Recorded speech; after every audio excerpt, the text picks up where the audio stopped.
Hey guys, what's going on? It's Dave from twoaveragedudes.com.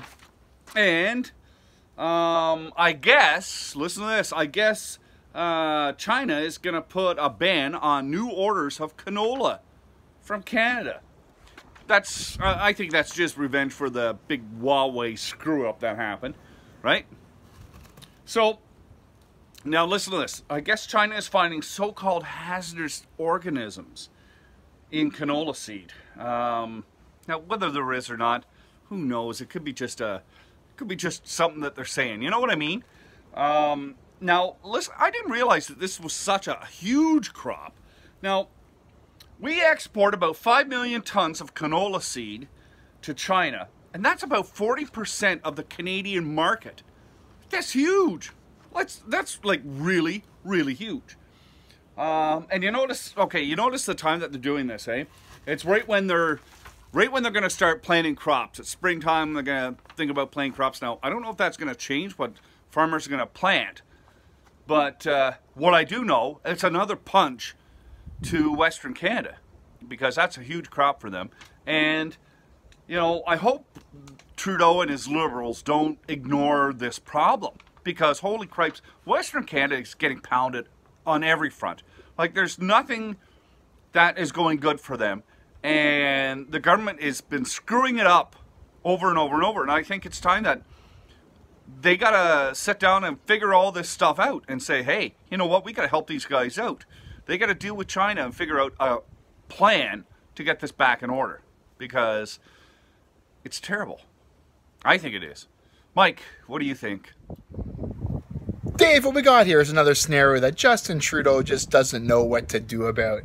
Again, he's caught in this payback from China on all exports and stuff like that, and he doesn't know what to do. What he should be doing is flying out to China and talking to the president and trying to work this out. Instead, what's he doing? He's going to Thunder Bay, having town hall meetings, you know, getting questions from concerned Canadians and not answering them, and just talking about whatever he wants to talk about. You know, stop wasting your time flying across our country, not answering questions, wasting all this taxpayer money, having, you know, town halls and meetings and listening to all Canadians' concerns, but not actually addressing them or answering them, and get your butt to China. And let's figure out what's going on. We know this is only the first step in all the sanctions they're going to place on us. And it's only going to get worse and worse and worse. You know, his answer to this is throwing money at the problem. What's he going to do? He's going to take our taxpayer money next year, and he's going to give a bunch of money to all these canola farmers. Going to make up for them not being able to export their product because he's too afraid to go talk to the China government.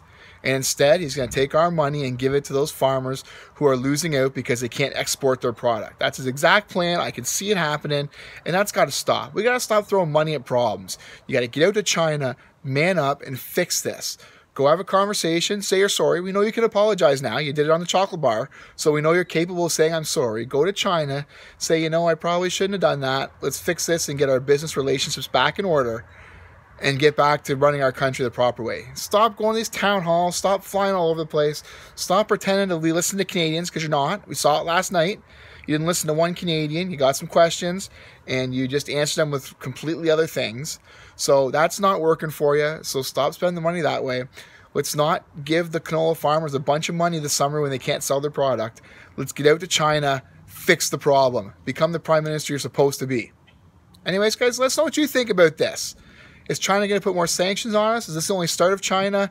Is it going to get worse trying to deal with them in the future because of the Meng and Hauwei stuff? So let us know what you think. Visit our websites, twoaveragedudes.com. Check out our polls and surveys, and we'll catch you next time, guys.